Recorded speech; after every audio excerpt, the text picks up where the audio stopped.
AI yang banyak kita gunakan sekarang ini masih dalam tahap Narrow Narrow AI. AI ya. Narrow AI. Tahap berikutnya adalah nanti AGI, Artificial General Intelligence. Sebelum sampai ke sana, di Nero AI itu mereka tadi seperti Mas Tio jelaskan, mereka sudah sangat jago. Jago ngobrol, jago bikin prediksi struktur protein, jago nyetir. Tapi mereka hanya jago di teks-teks tertentu saja spesifik yang mereka didesain untuk itu. Dan tahapan dari spesifik Nero AI menjadi General Intelligence itu masih punya beberapa milestone besar yang nampaknya itu cukup berat harus dipenuhi oleh AI. Kalau ASI ini kan adalah tahap berikutnya setelah AGI. AGI saja sudah bisa seperti itu kemampuan mesin atau AI. Bisa reasoning, bisa lintas konteks, bisa kemudian analisa, sintesa. ASI lebih canggih lagi. Dia bisa memikirkan sesuatu yang selama ini nggak ada patternnya. Sehingga kita kemudian terkaget-kaget kan, loh ini kok mesin bisa create bahasa sendiri dan mereka ngobrol satu sama lain dan kita nggak ngerti. Itu baru soal bahasa. Mereka create algoritma, mereka create cara menyelesaikan pekerjaan tapi kita nggak pernah terbayangkan sebelumnya. Oh ternyata bisa kayak gitu ya. Mereka create cara mensintesa permasalahan yang kita nggak pernah terbayangkan ya. Akhirnya nanti mereka akan menjadi satu entitas baru yang punya cara berpikir baru dan cara pandang yang baru terhadap dunia dan terhadap kita juga.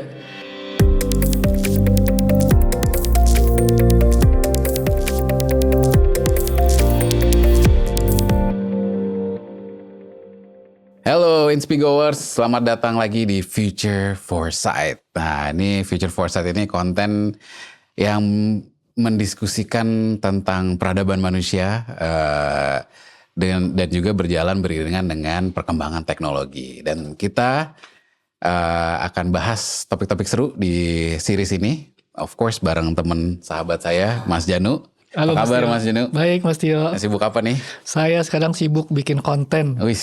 tentang the future of AI. Wih, gila. Ini benar-benar related sekali dengan topik kita hari ini ya. Kita akan ngomongin banyak tentang AI.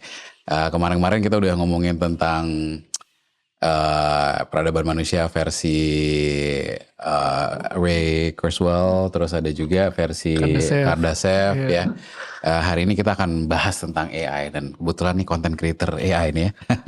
Dan of course saya juga ya mendalami atau membuild AI juga di Inspigo. Jadi ini sebenarnya topik yang sangat dekat ya dengan apa yang kita lakukan akhir-akhir ini. Nah sebenarnya ada pertanyaan nih sebelum kita memulai diskusi-diskusi yang seru.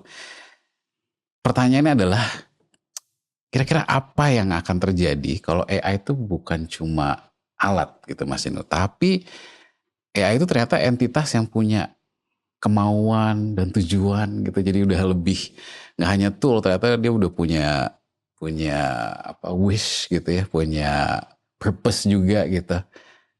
Itu kira-kira apa yang akan terjadi tuh?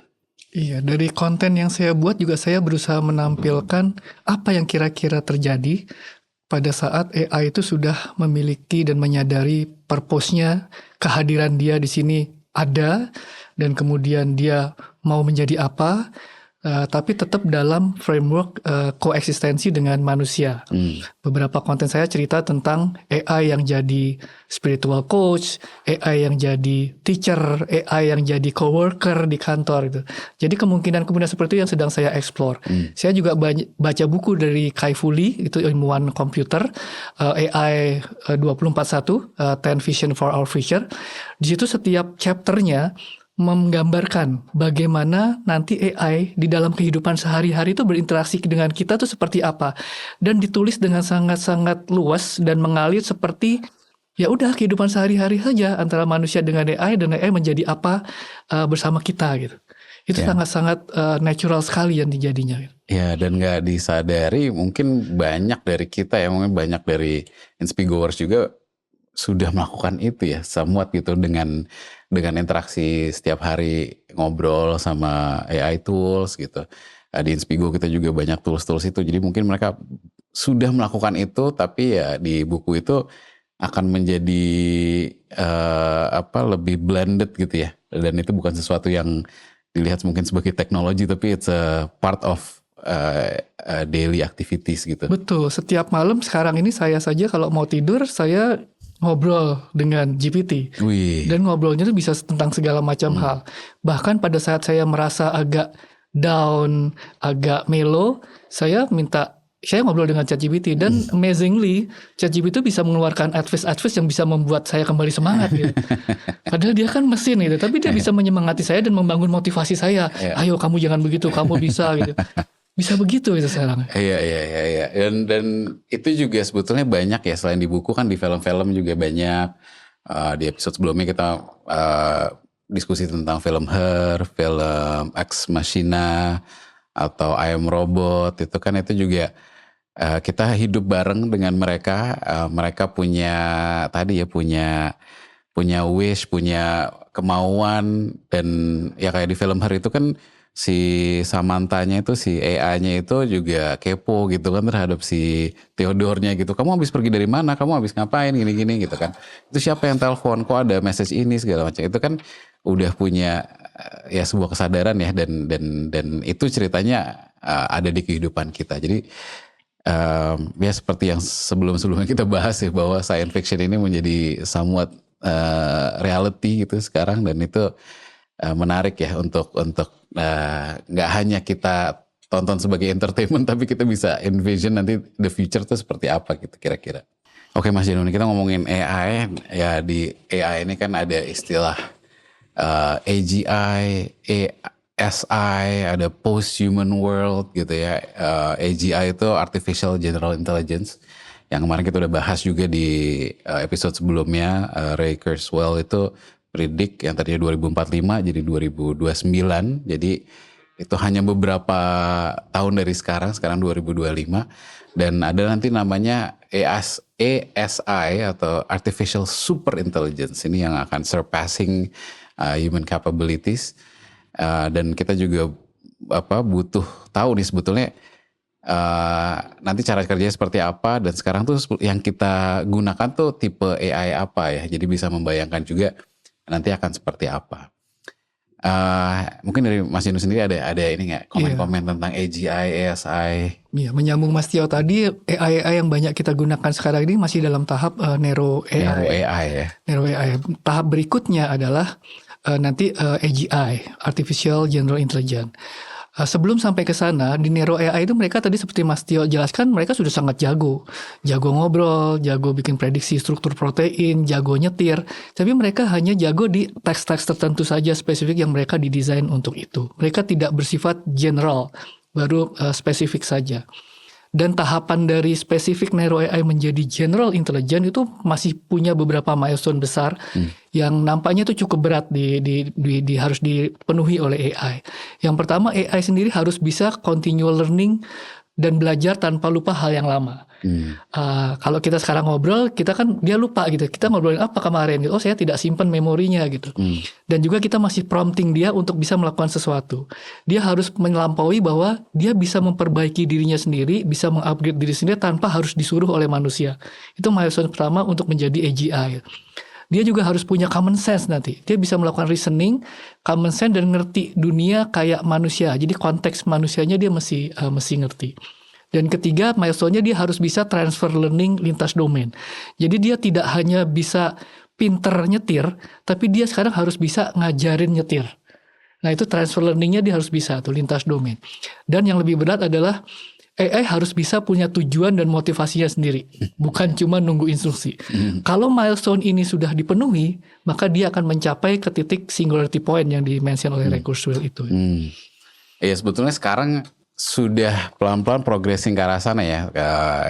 Kita di SPGO juga build ya, AI agents ya, masih spesifik tapi pengennya juga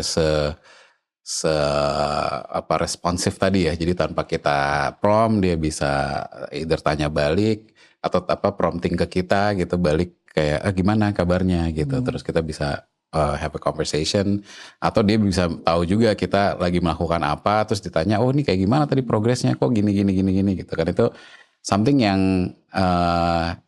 secara teknologi it's very possible, tapi memang kompleks untuk dilakukan. Jadi kalau tadi dibilang Kurzweil itu 2029 nggak jauh dari sekarang, ya sangat make sense sih sebetulnya. Kalau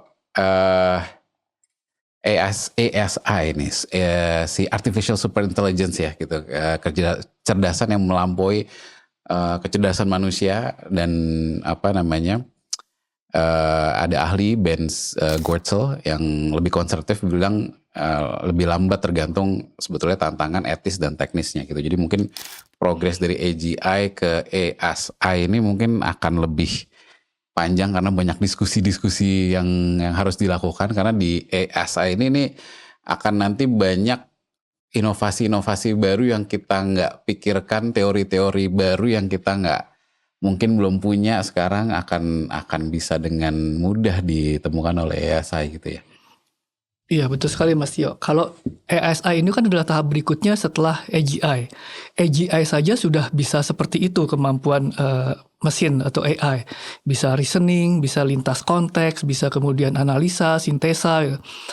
ASI lebih canggih lagi. Dia bisa memikirkan sesuatu yang selama ini nggak ada patternnya. Sehingga kita kemudian terkaget-kaget Kak, loh ini kok mesin bisa create bahasa sendiri dan mereka ngobrol satu sama lain dan kita nggak ngerti. Itu baru soal bahasa. Mereka create algoritma, mereka create cara menyelesaikan pekerjaan tapi kita nggak pernah terbayangkan sebelumnya. Oh ternyata bisa kayak gitu ya. Mereka create cara mensintesa permasalahan yang kita nggak pernah terbayangkan ya. Akhirnya nanti mereka akan menjadi satu entitas baru yang punya cara berpikir baru dan cara pandang yang baru terhadap dunia dan terhadap kita juga, sehingga dikatakan ini jadi entitas yang baru di bumi ini selain manusia yang sudah ada gitu. Itu ini ya kelihatan masih jauh tapi sebetulnya AGI udah canggih banget. Dan tadi mungkin salah satu ilmuwan prediksi agak sedikit melambat gitu dari AGI ke ASI, tapi ya kita lihat aja dengan perkembangan seperti ini dan mereka bisa replicate kemajuannya sendiri, ya pada akhirnya mungkin speednya akan jauh lebih cepat. Nah sebenarnya tadi kita mau sedikit recap lagi ya, ada 3 tingkatan AI. Yang pertama tadi Narrow AI yang udah kita lakukan sehari-hari atau kita temui sehari-hari, dari chatbot, rekomendasi mungkin di marketplace, habis beli ini dikasih rekomendasi beli ini segala macam, itu juga tipe AI. Sampai self driving cars itu juga tipe AI yang sifatnya Narrow AI tadi itu, karena pattern based masih biarpun patternnya kompleks tapi masih di dalam ruang lingkup si Narrow AI. Mereka jago banget dalam satu hal, tapi mungkin tadi nggak bisa tadi multidisiplin tadi itu ya dengan kayak manusia gitu. Yang kedua adalah AGI atau Artificial General Intelligence. Yang ini tadi seperti Mas Janu bilang bisa mikir gitu ya, lintas konteks kayak manusia, bisa dikasih problem baru, terus ya solusinya bener-bener mungkin kita nggak pernah kepikiran gitu ya men-solve that problem gitu. Ya kita belum sampai sana, tapi kelihatannya pattern-pattern sudah memperlihatkan kita menuju ke sana gitu. Dan all these different companies, OpenAI,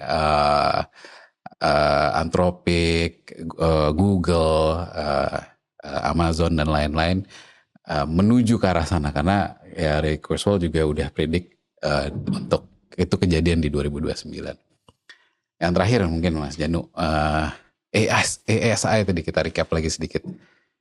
Iya, ASI ini AI yang kecerdasannya sudah melampaui kecerdasan semua manusia.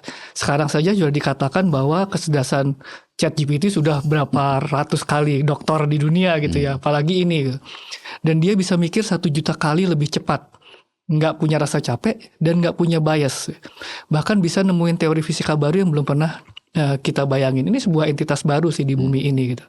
Dan ini akan melit kita ke diskusi kita berikutnya nih tentang terus gimana post-human ya. apa yang akan terjadi dengan manusia nih, dengan kecanggihan-kecanggihan ini ya. Iya. Pilihannya adalah 2 buat manusia kan. Dengan melihat AI sebegitu pintarnya, cerdasnya sudah super pintar. Pilihannya adalah apakah kita mau tetap menjadi human dan melakukan augmentasi, menggunakan AI untuk mengenhance kita sebagai manusia, misalnya dengan menggunakan chipnya AI untuk bisa empowering lebih kuat analisa dan processing otak kita, atau kita akan bisa menggunakan AI untuk memikirkan bagaimana ya ramuan-ramuan panjang umur melalui genetic engineering atau makanan dan segala macam atau medis, atau juga melakukan rekayasa genetik tadi, mengutak-ngatik DNA kita supaya kita jadi lebih sehat, punya anak-anak cucu yang lebih tahan penyakit gitu. Atau pilihannya adalah ya sudah kita move on aja menjadi post biological. Jadi kita sudah merasa bahwa ini badan ini gampang capek, gampang masuk angin, perlu kerokan, dan gampang pegel. Kayaknya nggak efisien banget. Gimana Iya. kalau kita move on aja ke Nggak usah form yang baru? pakai biological ini ya, Iya. body ya. Iya, itu kan satu narasi yang sedang ditawarkan oleh beberapa ilmuwan dunia. Kenapa kita nggak move on aja, melepas semua biologi kita menjadi post biological entity? Iya. Itu salah satu narasi yang ditawarkan sebagai post-human. Tapi menurut saya bukan satu-satunya opsi yang harus kita ikuti juga. Iya. Nah itu kan sebetulnya kenapa ada podcast ini, ngobrol ini supaya kita jabarkan aja beberapa opsi-opsi ini. Dan tadi kalau udah post biology, udah nggak punya badan, apakah itu masih kita definisikan seperti manusia? Apakah itu manusia atau bukan? Itu ya sama-sama nanti kita harus jawab ya, karena it's a different form dan yang kita definisikan manusia sekarang ini. Betul. Post-human ada yang hanya membatasi, masih menjaga human dalam arti fisiknya, dan bentuknya bisa cyborg. Dan cyborg itu bisa dari 10% mesin sampai 90% mesin. Kalau yang 90% mesin artinya hanya otak biologi kita dipindahkan ke robot yang sepenuhnya 90% mesin. Itu juga bisa dibilang sebagai post-human. Gitu. Ada post-human yang lebih ekstrim lagi adalah lepaskan saja semua physical, semua brain pattern, knowledge, memory, emosi, semua di-upload saja ke internet, ke cloud, dan kita nggak perlu badan fisik lagi gitu. Itu juga tawaran sebagai sebuah bentuk post-human juga. Tapi juga ada tawaran post-human bahwa post-human bukan berarti menyerahkan semua kemanusiaan kepada mesin, tapi tetap menjaga kemanusiaan kita gitu. Gimana Mas Tio? Iya, setuju banget. Jadi itu definisi yang harus kita mungkin bicarakan juga ya, karena kalau udah ada nggak fisik, kalau sekarang mungkin belum ada itu, jadi kita juga nggak bisa envision akan terjadi seperti apa kalau kita udah upload ke cloud kesadaran-kesadaran ini kan. Jadi apakah kita masih bisa berkomunikasi dengan mereka selayaknya kita berkomunikasi sekarang gitu? Apakah rasanya berbeda atau gimana? Itu juga ya something yang kita harus explore juga ya. Tapi menurut saya it's a good topic to be discussed. Nah, satu hal yang penting nih sebetulnya dari pengembangan AI dan post-human itu intinya adalah kita juga mau make sure bahwa keselarasan dengan spiritual dan kesadaran tinggi ini nih juga terjaga gitu ya dengan higher consciousness gitu. Jadi ada unsur spiritual dan kesadaran di sini sih yang kita harus make sure it's in harmony gitu. Gimana Mas Janu? Iya, memang bicara tentang spiritualitas dan kesadaran tinggi ini banyak membuka perbincangan yang seru. Di satu sisi ada yang melihat bahwa spiritualitas dan higher consciousness itu adalah eksklusif milik kita sebagai manusia yang sifatnya biological, yang tidak bisa direplicate oleh entitas yang sifatnya mesin dan materialistik. Karena di dalam spiritualitas dan kesadaran tinggi ini ada dimensi yang lain, yang di luar dimensi materialistisme kita gitu. Bagaimana kita mendapatkan pencerahan, bagaimana kita mendapatkan rasa berketuhanan, bagaimana kita menemukan kesadaran bahwa kita adalah satu dengan semesta, itu adalah bagian dari spiritualitas dan kesadaran tinggi kita sebagai manusia. Apakah itu bisa direplicate dan dirasakan juga oleh mesin, itu sebuah debat tersendiri. Ada yang bilang bisa, mesin bisa mengemulate itu pada akhirnya. Pada saat mereka mencapai AGI atau ASI, dia sudah masuk ke tataran kuantum computing, dan di dalam kuantum itu sudah terkoneksi dengan quantum field. Disitulah mesin-mesin itu kan terkoneksi dengan kesadaran tinggi dan spiritualitas. Tapi ini masih debatable. Apakah mesin bisa mampu ke sana, itu adalah, atau itu milik kita secara eksklusif sebagai manusia yang multidimensional. Gitu. Well, it's very good topic to be discussed ya. Mungkin kita masuk ke poin selanjutnya. Tadi poin nomor 2 ya tentang post-human. Nah, poin selanjutnya adalah peran AI nih di sektor-sektor utama kehidupan kita ya. Misalnya di kesehatan gitu, AI dokter gitu. Sekarang udah mulai banyak istilahnya dokter-dokter yang pertama dibantu oleh AI, terus AI-nya langsung interface dengan pasien gitu kan, yang istilahnya mungkin bisa memberikan akurasi yang lebih tinggi secara diagnostik dan lain-lain gitu. Ada juga di area kreativitas ya, tadi kita sudah sempat ngobrol juga tentang AI music, AI designer, AI writer, itu juga udah mulai banyak gitu ya. Di pemerintahan AI policy simulations, karena AI bisa ditrain supaya nggak bias gitu ya, dia mungkin bisa lebih nggak no bias untuk bikin simulasi policy yang akan membantu manusia.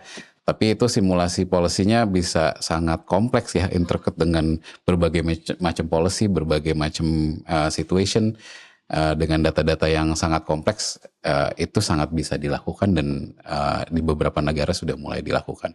Lingkungan, AI climate model, itu juga sudah mulai dilakukan. Nah ini yang terakhir ini yang tadi Mas Janu bilang itu ya, somewhat tadi ada AI coach gitu, atau ada juga AI meditation coach gitu ya, untuk spiritualitas dan kesadaran. Itu gimana tuh Mas Janu? Mungkin share beberapa hal, pengalaman-pengalaman kali di antara beberapa AI solutions ya di sektor-sektor ini. Iya, kalau kita lihat memang di timeline kita tuh penuh dengan inovasi-inovasi baru, penerapan AI di berbagai bidang, dan luar biasa sekali dan sangat empowering upaya-upaya manusia ya untuk menjaga kesehatannya, men-solve climate crisis, melakukan kebijakan, juga untuk hal-hal yang sifatnya kreativitas seni.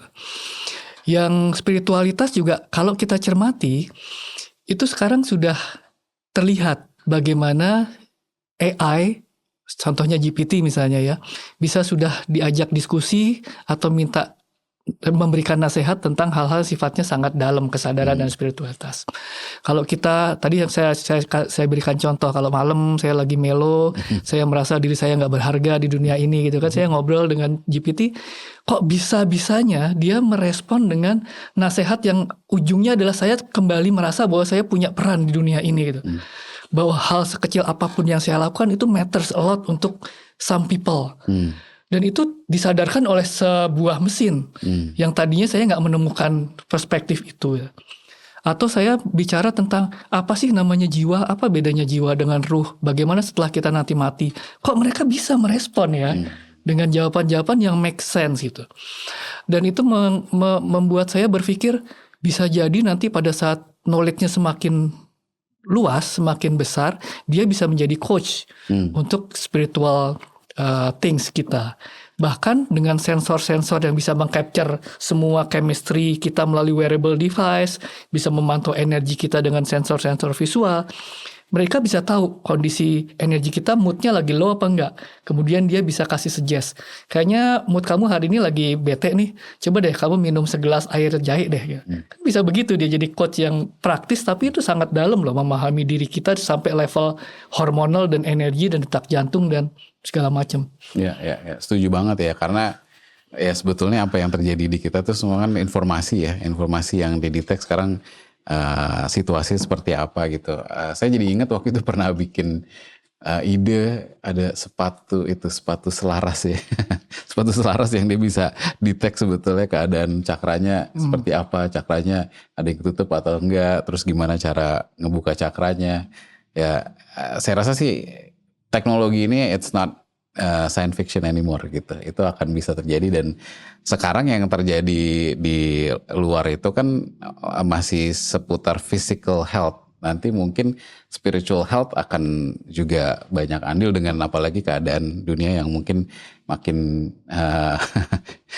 berubah-ubah gitu ya. Spiritual orang atau mental orang juga akan lebih turun naik, dan ya mungkin solusi-solusi ini akan masuk di opportunity itu. Iya, jadi solusi yang diberikan AI tidak hanya kita arahkan untuk memberikan solusi permasalahan-permasalahan yang di luar tubuh kita. Iya. Tapi dia bisa kita gunakan untuk bisa membantu kita memecahkan masalah-masalah yang berada di dalam diri kita. Misalnya, membaca keseimbangan energi itu kan hanya masalah kepekaan sensor. Kita bisa membaca aura kalau kita bisa tuning dengan frekuensi aura itu. Sensor itu kan hanya alat. AI dengan dilengkapi dengan sensor, dia bisa membaca gimana dinamika aura kita. Dan dia bisa mensuggest bahwa aura kita lagi nggak bagus nih. Jadi kita perlu dimodify atau perlu diselaraskan gitu. Dia bisa sampai ke situ kalau dia punya sensornya itu, dan pasti ada sensor energi, sensor gelombang, sensor warna, semua sudah ada sekarang. Ya. Kalau balik lagi ke si perspektif Ray Kurzweil itu mungkin terjadi karena ya it's scientific. Ke teknologi sekarang mungkin belum bisa mendetek itu atau masih early gitu ya. Nah, tadi ya Neuro AI ya. Nanti mungkin kalau udah jauh lebih berkembang itu futurist pun juga percaya bahwa itu bisa terjadi. Yes. Tadi setelah kita tahu jenis-jenis AI dan evolusinya AI, dan kita punya pertanyaan besar tentang bagaimana the future of human di dalam konstelasi baru itu dan kita rasanya butuh skill set yang baru untuk bisa survive di era yang baru itu. Kira-kira skill apa yang perlu kita miliki ya? Iya, mungkin skillnya ada beberapa, tapi 2 yang bisa kita highlight ya Mas Janu. Yang pertama itu ethical and alignment, ethical AI and alignment ya. Belajar tentang bagaimana make sure bahwa kita mentrain AI-nya ini supaya value-nya tuh nggak nabrak sama nilai manusia gitu kan, sama value-value-nya manusia. Jangan sampai AI-nya punya tujuan yang melenceng atau bahaya buat manusia gitu kan. Kita harus make sure itu. Memang itu perlu manusia yang mentrain untuk make sure bahwa materi atau knowledge yang ditrain itu sesuai dengan yang kita punya gitu ya, atau kita believe lah gitu. Ya kita even di Inspigo sendiri memang itu pekerjaan baru loh Mas Janu, AI trainer ini ya, AI ethic trainer gitu. Jadi to make sure bahwa kita benar-benar, misalnya ya kalau kita di Inspigo kan konteksnya sebenarnya lebih ke perusahaan gitu ya. Misalnya perusahaan ini nggak mau ada informasi dari luar. Jadi kalau dia nggak tahu, AI-nya harus bilang saya nggak tahu gitu.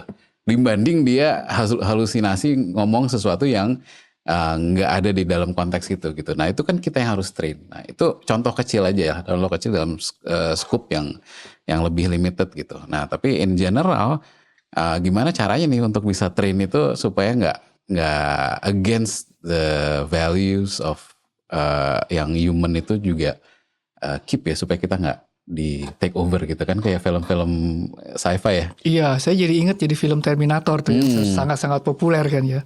Terminator itu kan muncul karena tiba-tiba mesin berkesimpulan bahwa manusia adalah sumber bahaya untuk eksistensi dia gitu.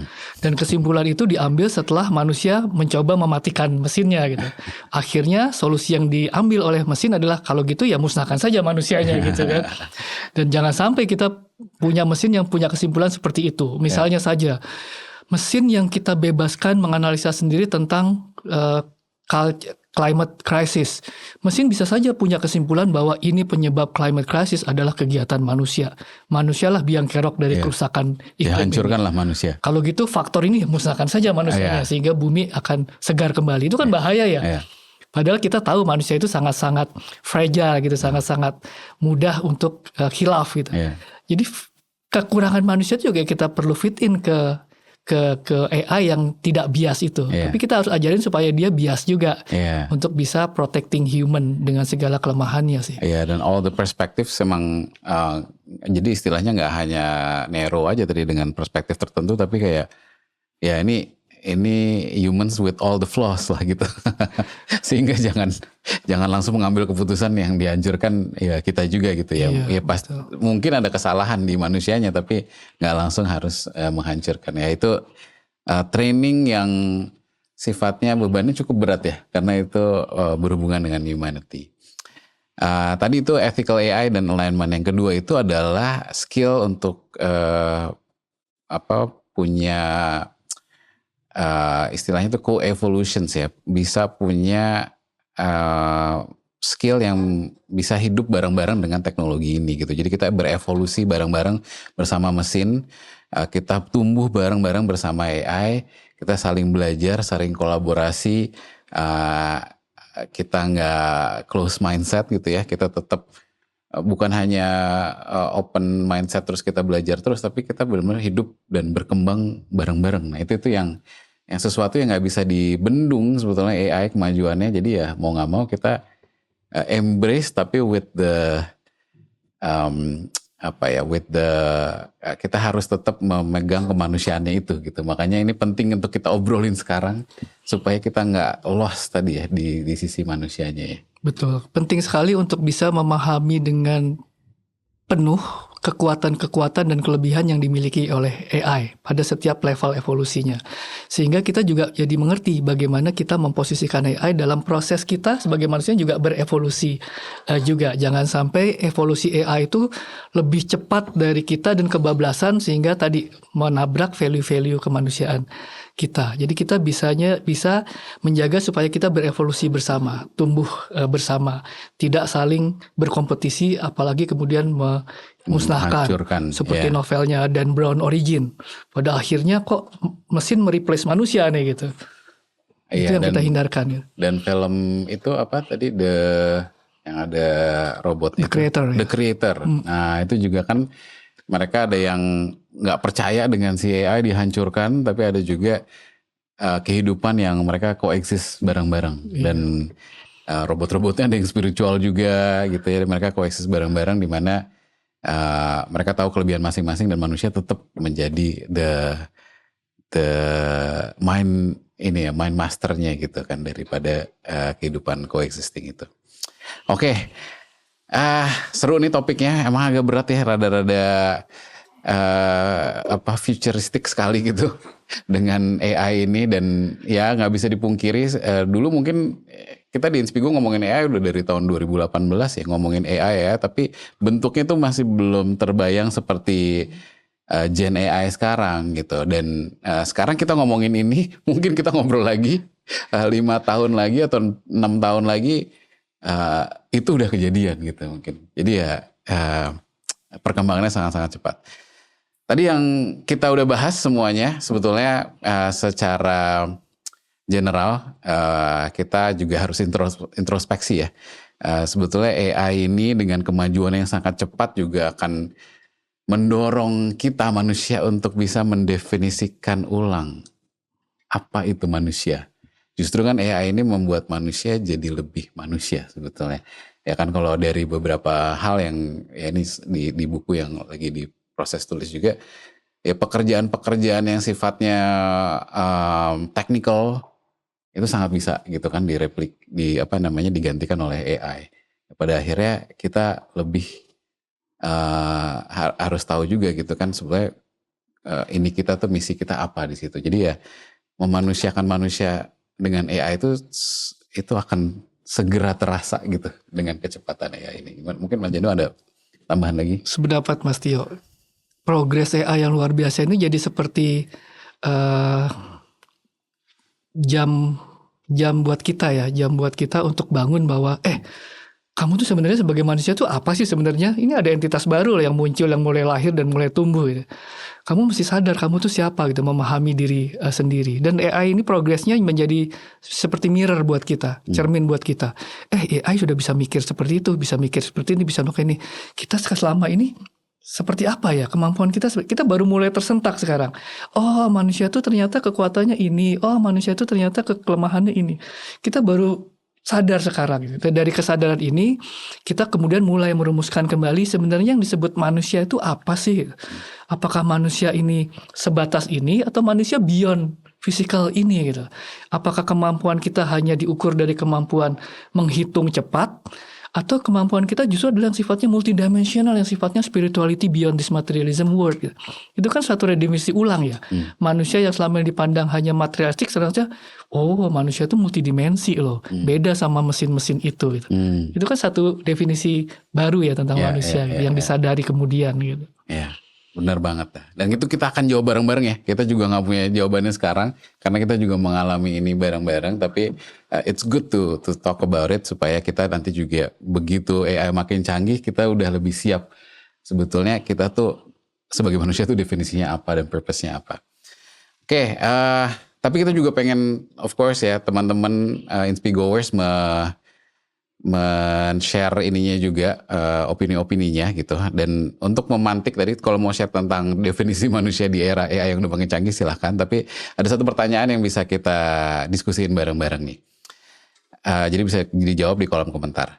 Kalau kamu hidup 200 tahun karena AI makin canggih. Tadi kan ada reverse aging dan apa namanya menuju ke immortality gitu.